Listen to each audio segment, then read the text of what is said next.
好多人以為冇尾熊就係懶散冇衝擊，但其實咧有啲冇尾熊係天才級嘅老闆啊！呢個老闆做完 TQC 之後咧，顯示佢係冇尾熊性格，表面上好似好慢，其實背後係一個極高智慧嘅整合者。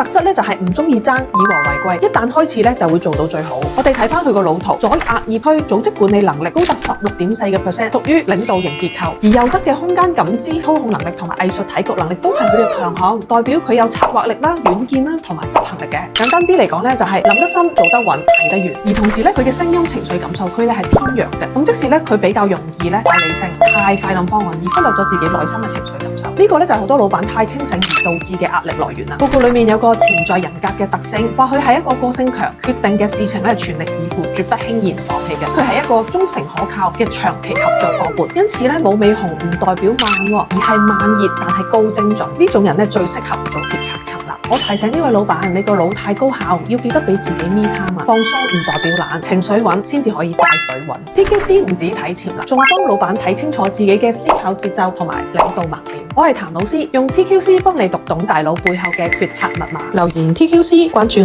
我送你30分鐘老闆領導力諮詢。穩定唔代表慢，懂自己先至更懂領導。